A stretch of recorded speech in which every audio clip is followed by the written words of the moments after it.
Hi hello Swathi Ganga Kannada YouTube ಚಾನಲ್ಗೆ ಎಲ್ಲರಿಗೂ ಸ್ವಾಗತ ಸುಸ್ವಾಗತ. ಇವತ್ತಿನ ವಿಡಿಯೋದಲ್ಲಿ ವರಾಹಿ ಅಮ್ಮನ ಒಂದು ಮಂತ್ರವನ್ನು ತಿಳಿಸ್ಕೊಡ್ತಾ ಇದ್ದೀನಿ. ಈ ಒಂದು ಮಂತ್ರವನ್ನು ಯಾವ ಕೆಲಸಕ್ಕೋಸ್ಕರ ಹೇಳಬೇಕು, ಎಷ್ಟು ಬಾರಿ ಹೇಳಬೇಕು, ಯಾವ ಒಂದು ನಿಯಮವನ್ನು ಪಾಲನೆ ಮಾಡಬೇಕು, ಕಂಪ್ಲೀಟ್ ಆಗಿರುವಂಥ ಮಾಹಿತಿನ ಈ ವಿಡಿಯೋದಲ್ಲಿ ಕೊಡ್ತೀನಿ. ವಿಡಿಯೋ ಇಷ್ಟ ಆಗ್ತಾ ಇದ್ದರೆ ಲೈಕ್ ಮಾಡಿರಿ, ಶೇರ್ ಮಾಡಿ, ಸಬ್ಸ್ಕ್ರೈಬ್ ಮಾಡಿಕೊಂಡು ಸ್ವಾತಿ ಗಂಗಾ ಕನ್ನಡ ಯೂಟ್ಯೂಬ್ ಚಾನಲ್ಗೆ ಎಲ್ಲರೂ ಸಪೋರ್ಟ್ ಮಾಡಿ ಅಂತ ಕೇಳ್ಕೊಳ್ತೀನಿ. ನಿಮ್ದು ಏನೋ ಡೌಟ್ಸ್ಗಳಿದ್ರೂ ಕೂಡ ಖಂಡಿತವಾಗ್ಲೂ ಕಮೆಂಟ್ ಬಾಕ್ಸಲ್ಲಿ ಬರೆದು ತಿಳಿಸಿ. ಖಂಡಿತವಾಗ್ಲೂ ನಾನು ಅದಕ್ಕೆ ನಿಮಗೆ ರಿಪ್ಲೈಯನ್ನು ಕೊಡ್ತೀನಿ. ತಾಯಿಯ ವರಾಹಿ ಅಮ್ಮನ ನಂಬಿದ್ರೆ ಯಾವುದೇ ಕಾರಣಕ್ಕೂ ಕೂಡ ನಿಮಗೆ ಒಂದು ಕೆಟ್ಟದ್ದಂತೂ ಆಗೋದಿಲ್ಲ, ಒಳಿತನ್ನುವಂಥದ್ದಾಗುತ್ತೆ. ನಿಮ್ಮ ಸರ್ವ ಕಷ್ಟಗಳನ್ನುವಂಥದ್ದು ನಿವಾರಣೆ ಆಗುತ್ತೆ. ಇವತ್ತಿನ ಮಂತ್ರವನ್ನು ನೀವು ಎಷ್ಟು ಬಾರಿ ಹೇಳಬೇಕು, ಯಾವ ಒಂದು ಕೆಲಸಕ್ಕೋಸ್ಕರ ಹೇಳಬೇಕು, ಕಂಪ್ಲೀಟ್ ಆಗಿರುವಂಥ ಮಾಹಿತಿನ ಈ ವಿಡಿಯೋದಲ್ಲಿ ಕೊಡ್ತೀನಿ. ಬನ್ನಿ ಇವಾಗ ವಿಡಿಯೋನ ಶುರು ಮಾಡ್ಕೊಳ್ಳೋಣ.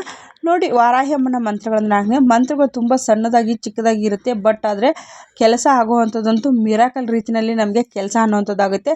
ನಾನು ತುಂಬ ಸತಿ ಈ ಒಂದು ಅನುಭವವನ್ನು ತೆಗೆದುಕೊಂಡಿದ್ದೀನಿ. ತುಂಬ ಸಂಕಷ್ಟದಲ್ಲಿರುವಾಗ ಈ ಸಂಕಷ್ಟದಿಂದ ಆಚೆ ಬಂದಿದ್ದೀನಿ. ಮಂತ್ರಕ್ಕೆ ಅಷ್ಟೊಂದು ಶಕ್ತಿ ಇದೆ. ಹಾಗಾಗಿ ನಾನು ತಿಳಿಸ್ತಾ ಇದ್ದೀನಿ. ನಿನ್ನೆ ನಮ್ಮ ಗುರುಗಳು ಒಂದು ಸಂಗತಿಯನ್ನು ತಿಳಿಸಿದ್ರು ನಮಗೆ. ಅದು ರಾಯರ ಬಗ್ಗೆ. ಅದು ಏನಪ್ಪ ಅನ್ನೋದನ್ನು ತಿಳಿಸ್ಕೊಡ್ತೀನಿ ನೋಡಿ. ರಾಯರು ಒಬ್ಬರ ಮನೆಗೆ ಹೋಗಿರ್ತಾರೆ. ರಾಯರಿಗೆ ತುಂಬ ಒಂದು ಬಡಸ್ತನ ಅನ್ನುವಂಥದ್ದು ಬಂದಿರುತ್ತೆ. ಒಂದು ರಾಜನ ಮನೆಗೆ ಅವರನ್ನು ಆಹ್ವಾನವನ್ನು ಮಾಡಿರ್ತಾರೆ. ಬಟ್ ಇವರ ಒಂದು ಪಾಂಡಿತ್ಯ ಅವ್ರಿಗೆ ಗೊತ್ತಿರೋದಿಲ್ಲ. ಹಾಗಾಗಿ ಅವರು ಒಂದು ಸೇವೆಗೆ ಬಂದಿದ್ದಾರೆ ಅಂಥೇಳಿ ಅವರಿಗೆ ಒಂದು ಕೆಲಸವನ್ನು ವಹಿಸಿ ಬಿಡ್ತಾರೆ. ಏನು ಕೆಲಸಪ್ಪ ಅಂದರೆ ಗಂಧವನ್ನು ತೆಗೆಯುವಂಥ ಒಂದು ಕೆಲಸವನ್ನು ಕೊಟ್ಬಿಡ್ತಾರೆ. ರಾಯರು ಯಾವುದೇ ಕಾರಣಕ್ಕೂ ಒಂದು ಕ್ಷಣ ಮಾತ್ರ ಅವರು ಬೇಜಾರು ಮಾಡ್ಕೊಳ್ಳೋದಿರ ಮಂತ್ರವನ್ನು ಹೇಳ್ತಾ ಆ ಒಂದು ಗಂಧವನ್ನು ಅವರು ತೆಯ್ತಾ ಹೋಗ್ತಾರೆ. ಯಾವ ಮಂತ್ರವನ್ನು ಹೇಳ್ತಾರೆ ಅನ್ನೋದೇ ಇಲ್ಲಿ ವಿಶೇಷ. ಅವರು ಅಗ್ನಿ ಒಂದು ಮಂತ್ರವನ್ನು ಹೇಳ್ತಾ ಅವರು ಗಂಧವನ್ನು ತೆಯ್ತಾರೆ. ಆವಾಗ ಬಂದಿರುವಂಥ ಒಂದು ಪೂಜೆಗೆ ಬಂದಿರುವಂಥ ಎಲ್ಲ ಒಂದು ಭಕ್ತಾದಿಗಳು ಆ ಒಂದು ಗಂಧದ ಲೇಪನೆಯನ್ನು ಮಾಡಿದಾಗ ಅವ್ರಿಗೆ ಉರಿ ಅನ್ನುವಂಥದ್ದು ಸ್ಟಾರ್ಟ್ ಆಗುತ್ತೆ. ಉರಿ ಅನ್ನುವಂಥದ್ದು ಸ್ಟಾರ್ಟ್ ಆದಾಗ ಆವಾಗ ರಾಯರ ಬಗ್ಗೆ ಅಲ್ಲಿರುವಂಥ ಜನರಿಗೆ ಒಂದು ಅರಿವು ಅನ್ನುವಂಥದ್ದು ಮೂಡುತ್ತೆ. ಯಾಕಂದರೆ ಇಂಥವರ ಕೈನಲ್ಲಿ ನಾವು ಈ ರೀತಿಯಾಗಿ ಕೆಲಸ ಮಾಡಿಸಿದ್ವಾ ಅನ್ನೋವಂಥದ್ದೊಂದು ಬಂದು ಅವರು ಆಹ್ವಾನ ಮಾಡಿರುವಂಥ ಒಂದು ರಾಯರನ್ನ ಕ್ಷಮೆ ಕೂಡ ಕೇಳ್ತಾರೆ. ಆಗಿಂದಾಗಲೇ ರಾಯರಿಗೆ ಪರಿಹಾರವನ್ನು ಕೇಳಿದಾಗ ಮಾತ್ರ ಅವರು ವರಣ ಮಂತ್ರವನ್ನು ಹೇಳೋದಕ್ಕೆ ಶುರು ಮಾಡ್ತಾರೆ. ಆವಾಗ ಎಲ್ಲ ಯಾರ್ಯಾರ ಗಂಧವನ್ನು ಹಚ್ಕೊಂಡು ಉರಿ ಅಂಥೇಳಿ ಅವರು ಸಂಕಟವನ್ನು ಪಡ್ತಾಯಿದ್ರು ಅಂಥವ್ರಿಗೆ ಮತ್ತೆ ಎಲ್ಲ ಒಂದು ವರ್ಣನ ಒಂದು ಮಂತ್ರವನ್ನು ಹೇಳಿದಾಗ ಅದರಿಂದ ಎಲ್ಲ ಅವರ ದೇಹ ಎಲ್ಲ ಒಂದು ರೀತಿಯಾಗಿ ತಣ್ಣಗೆ ಆಗುತ್ತೆ. ಆವಾಗ ರಾಯರ ಮಹಿಮೆ ಅನ್ನುವಂಥದ್ದು ಅವರಿಗೆ ಗೊತ್ತಾಗುತ್ತೆ. ರಾಯರಲ್ಲಿ ಕ್ಷಮೆ ಕೂಡ ತುಂಬ ಜನ ಕೇಳೋವಂಥದ್ದನ್ನು ಮಾಡ್ತಾರೆ. ಹಾಗಾಗಿ ಮಂತ್ರಕ್ಕೆ ತುಂಬ ಒಂದು ಶಕ್ತಿ ಅನ್ನುವಂಥದ್ದಿದೆ. ಮಂತ್ರಕ್ಕೆ ಮಾವಿನಕಾಯಿ ಉದುರಿಸುವಂಥ ಶಕ್ತಿನೂ ಇದೆ. ನಮ್ಮ ಒಂದು ಜೀವನವನ್ನು ದಿಕ್ಕನ್ನೇ ಬದಲಾಯಿಸುವಂಥ ಶಕ್ತಿ ಕೂಡ ಇದೆ. ಹಾಗಾಗಿ ಮಂತ್ರಕ್ಕೆ ಮಾವಿನಕಾಯಿನ ನಾವು ಉದುರಿಸಬಹುದು ಅನ್ನೋದನ್ನು ನಾನು ನಿಮಗೆ ಹೇಳ್ತೀನಿ. ಬನ್ನಿ ಇವಾಗ ಯಾವ ರೀತಿಯಾಗಿ ಯಾವ ಒಂದು ಕೆಲಸಕ್ಕೋಸ್ಕರ ಮಂತ್ರವನ್ನು ಹೇಳ್ಕೊಬೇಕು ಅಂತೇಳಿ ತಿಳಿಸ್ತೀನಿ. ನಿಮ್ಮ ಮನಸ್ಸಿನಲ್ಲಿ ಏನಾನ ಒಂದು ಕೋರಿಕೆಯನ್ನು ಇಟ್ಕೊಂಡು ನೀವು ಮಂತ್ರವನ್ನು ಹೇಳ್ಕೊಳ್ಳಿ. ಕೇವಲ 1 ಗಂಟೆಯಲ್ಲಿ ನಿಮಗೆ ಕೆಲಸ ಆಗೋವಂಥದ್ದು. ನಿಮ್ಮ ಮನಸ್ಸಿನಲ್ಲಿ ಯಾವುದೇ ಒಂದು ಕೆಲಸ ಇದ್ರೂ ಕೂಡ ಕೆಲಸ ಆಗಬೇಕಂತ ಇದ್ರೂ ಅದನ್ನು ಮನಸ್ಸಿನಲ್ಲಿ ಕೇಳ್ಕೊಳ್ಳಿ. ಯಾರ ಜೊತೆಗೆ ಹಂಚ್ಕೊಳ್ಳೋದಕ್ಕೆ ಹೋಗಬಾರ್ದು. ಆ ಕೆಲಸ ಸಕ್ಸಸ್ ಆದಮೇಲೆ ನೀವು ಖಂಡಿತವಾಗ್ಲೂ ಈ ಮಂತ್ರವನ್ನು ಹೇಳಿದೆ ನಾನು ಕೆಲಸ ಆಯಿತು ಅನ್ನೋವಂಥದ್ದನ್ನು ಬೇಕಾದರೆ ನೀವು ತಿಳಿಸಿ. ಆದರೆ ಕೆಲಸ ಆಗೋದಕ್ಕೆ ಮುಂಚೆ ಈ ರೀತಿಯ ಸಂಗತಿಯನ್ನು ಯಾರಿಗೂ ತಿಳಿಸೋದಕ್ಕೆ ಹೋಗಬೇಡಿ. ಆ ರೀತಿಯಾಗಿ ನೀವು ಮಾಡಿದ್ದೇ ಆದರೆ ನಿಮಗೆ ಕೆಲಸ ಅನ್ನೋವಂಥದ್ದು ಕೇವಲ 1 ಗಂಟೆಯಲ್ಲಿ ನಿಮಗೆ ರಿಸಲ್ಟ್ ಅನ್ನೋವಂಥದ್ದು ಸಿಗುತ್ತೆ. ಹಾಗಾಗಿ ತಿಳಿಸ್ತಾ ಇದ್ದೀನಿ.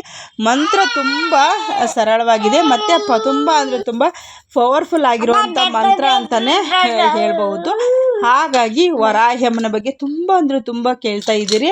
ಹಾಗಾಗಿ ನಾನು ವರಾಹಿ ಅಮ್ಮನ ದೇವಸ್ಥಾನಕ್ಕೆ ಎಲ್ಲಿ ಬರುತ್ತೆ ಅಂತ ತುಂಬ ಜನ ಕೇಳ್ತಾನೆ ಇದ್ದೀರಿ. ನಾವು ಹೋಗುವಂಥದ್ದು ಬೆಂಗಳೂರಲ್ಲಿ ತುಂಬ ವರಾಹಿಯ ದೇವಸ್ಥಾನಗಳಿದೆ. ಆದರೆ ನಾನು ಹೋಗುವಂಥದ್ದೊಂದು 3-4 ಕಡೆಗೆ ಹೋಗುವಂಥದ್ದು. ಹಾಗಾಗಿ ಈ ಬರೋ ಶುಕ್ರವಾರ ದಿವಸ ನಾನು ಮಧ್ಯಾಹ್ನ ಒಂದು 11 ಗಂಟೆಗೆ ಲೈವ್ ಬರ್ತೀನಿ. ಆವಾಗ ನಾವು ನಾನು ಬಸ್ ಇಳಿಯೋದ್ರಿಂದನೇ ನಿಮಗೆ ಲೈವನ್ನು ಮಾಡ್ತೀನಿ. ಮೆಟ್ರೋ ಸಹ ಅಲ್ಲಿ ಇದೆ. ಮೆಟ್ರೋ ಪಕ್ಕದಲ್ಲೇ ದೇವಸ್ಥಾನ ಇರೋವಂಥದ್ದು. ಅಲ್ಲಿ ಪ್ರತ್ಯಂಗೇರಿ ಅಮ್ಮನ ದೇವಸ್ಥಾನ ಇದೆ, ಓಂ ಶಕ್ತಿ ಅಮ್ಮನವರ ದೇವಸ್ಥಾನ ಇದೆ, ಕಾಲಭೈರೇಶ್ವರ ದೇವಸ್ಥಾನ ಕೂಡ ಇದೆ. ಹಾಗಾಗಿ ಎಲ್ಲ ದೇವರುಗಳು ಒಂದೇ ದೇವಸ್ಥಾನದಲ್ಲಿ ಇರೋದರಿಂದ ನಮಗೆ ಸುಲಭವಾಗಿ ದರ್ಶನವನ್ನು ಮಾಡಿಕೊಂಡು ಬರುವಂಥದ್ದು. ಹಾಗಾಗಿ ನಂದು ಕ್ಯಾಮ್ರಾ ಕ್ಲಾರಿಟಿ ಅನ್ನೋದು ಸ್ವಲ್ಪ ಚೆನ್ನಾಗಿಲ್ಲ, ಹಾಗಾಗಿ ನಾನು ಸ್ವಲ್ಪ ಲೈವ್ ಮಾಡೋದಕ್ಕೆ ಹಿಂಜರಿತೀನಿ ಅಷ್ಟೇ. ನೀವೆಲ್ಲರೂ ಬೇಗ ನನ್ನ ವಿಡಿಯೋ ನೋಡಿ ನನಗೆ ಸಪೋರ್ಟ್ ಮಾಡಿದ್ರೆ ಖಂಡಿತವಾಗ್ಲೂ ನಾನು ಚೆನ್ನಾಗಿರೋವಂಥ ಒಂದು ಕ್ಯಾಮ್ರಾ ಕ್ಲಾರಿಟಿ ಇಡುವಂಥ ಒಂದು ಫೋನನ್ನು ತೆಗೆದುಕೊಳ್ತೀನಿ ಅಂಥೇಳಿ ತಿಳಿಸ್ತೀನಿ. ಬನ್ನಿ ಇವಾಗ ಮಂತ್ರವನ್ನು ಹೇಳ್ತೀನಿ ನೋಡಿ. ಓಂ ಶ್ರೀಂ ಐಂ ಗ್ಲೌಂ ಶ್ರೀ ನರ್ಪವಿ ಇಳ ನರ್ಪವಿ. ಓಂ ಶ್ರೀಂ ಐಂ ಗ್ಲೌಂ ಶ್ರೀ ನರ್ಪವಿ ಇಳ ನರ್ಪವಿ.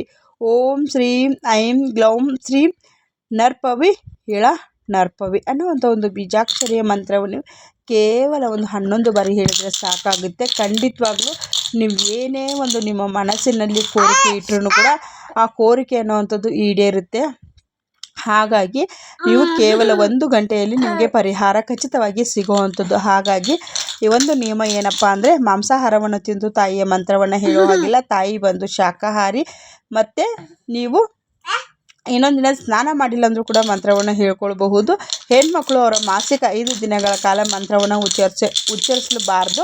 ಹೊಸದಾಗಿ ನವದಂಪತಿಗಳು ಏನಾನ ಇದ್ದರು ಅಂದರೆ ಅವರು ಕೂಡ ನಿಮ್ಮ ಒಂದು ವ್ಯವಸ್ಥೆಯನ್ನು ನೋಡಿಕೊಂಡು ನೀವು ಮಂತ್ರದ ಉಚ್ಚಾರಣೆಯನ್ನು ಮಾಡ್ಕೊಳ್ಳಿ.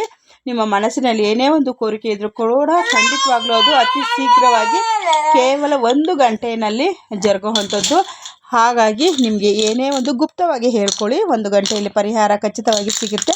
ನಿಮ್ಮ ಅನಿಸಿಕೆ ಅಭಿಪ್ರಾಯಗಳನ್ನ ಖಂಡಿತವಾಗ್ಲೂ ಕಮೆಂಟ್ ಬಾಕ್ಸಲ್ಲಿ ಬರೆದು ತಿಳಿಸಿ. ನಾನು ಅದಕ್ಕೆ ಖಂಡಿತವಾಗ್ಲೂ ನಿಮ್ದು ಏನಾನ ಡೌಟ್ಸ್ಗಳಿದ್ದರೆ ಕೂಡ ನಾನು ರಿಪ್ಲೈಯನ್ನು ಮಾಡ್ತೀನಿ ಅಂಥೇಳಿ ತಿಳಿಸ್ಕೊಡ್ತೀನಿ. ನಮ್ಮ ಮಗ ಇಲ್ಲಿ ತುಂಬ ಸೌಂಡನ್ನು ಮಾಡ್ತಾಯಿದ್ದೀನಿ. ಈ ಸೌಂಡನ್ನು ನೀವು ಖಂಡಿತವಾಗ್ಲೂ ಇಗ್ನೋರ್ ಮಾಡಿ ಅಂಥೇಳಿ ಕೇಳ್ಕೊಳ್ತೀನಿ.